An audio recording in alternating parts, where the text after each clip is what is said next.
প্রতিবন্ধী মানুষকে দয়া চোখে নয়, সমান অধিকার ও মর্যাদার নাগরিক হিসেবে দেখতে চায় সরকার।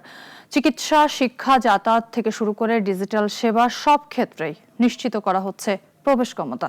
২২ জেলায় ২২ উপজেলার প্রতিবন্ধী শিশু ও ব্যক্তিদের চিকিৎসা সেবায় নেওয়া হচ্ছে বিশেষ উদ্যোগ।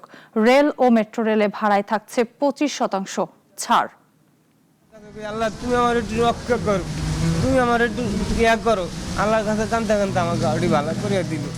একটা র্যাম্প, একটা হুইল চেয়ার অথবা ভাড়ায় কিছুটা ছাড়, এইসবই কি একজন প্রতিবন্ধী মানুষের অধিকার নিশ্চিত করার জন্য যথেষ্ট? সরকার বলছে না।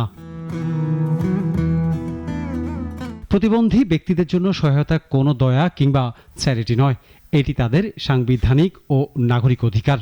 তাই অন্য সব নাগরিকের মতো সমান সুযোগ ও মর্যাদা নিশ্চিত করতে নেওয়া হচ্ছে আন্তঃমন্ত্রণালয় ভিত্তিক কর্মপরিকল্পনা। স্বাস্থ্য মন্ত্রণালয়ের সম্মেলন কক্ষে প্রতিবন্ধী অধিকার ও সেবা সুরক্ষা বিষয়ক আন্তঃমন্ত্রণালয় সমন্বয় ও বাস্তবায়ন কমিটির সভায় এসব কথা জানান স্বাস্থ্য প্রতিমন্ত্রী ডক্টর এম এ মুহিত। যে বাচ্চাটা শারীরিকভাবে প্রতিবন্ধী, চলতে ফিরতে পারে না, একটা বয়সের পরে ও আর বাইরে আসতে পারে না, কারণ আমার রাস্তা, আমার সমাজ, আমার সমাজের মানুষ, আমার হুইল চেয়ার না থাকা, এই সব কিছু নিশ্চিত করে যে প্রতিবন্ধী শিশু, প্রতিবন্ধী তরুণ ধীরে ধীরে একটা অন্ধকার ঘরে আবদ্ধ থেকে যাবে। এই পরিস্থিতিটা কিছুটা হলেও আস্তে আস্তে আমরা পরিবর্তন আনছি। ২২ জেলার ২২টি উপজেলায় শিশু স্বর্গ প্রকল্পের মাধ্যমে উপজেলা স্বাস্থ্য কমপ্লেক্সে প্রতিবন্ধী শিশু ও ব্যক্তিদের সার্বিক চিকিৎসা সেবা নিশ্চিত করার পরিকল্পনা রয়েছে জানিয়ে স্বাস্থ্য প্রতিমন্ত্রী জানান, ঢাকার কড়াইল বস্তিতেও বিশেষ চাহিদা সম্পন্ন শিশুদের শনাক্তকরণ ও স্বাস্থ্যসেবা কার্যক্রম শুরু হয়েছে। বাসে হোক, ট্রেনে হোক, সেখানে শুধুমাত্র আমরা র্যাম্পে সীমাবদ্ধ না, পুরো জার্নিটা যেন তার অ্যাক্সেসেবল হয়।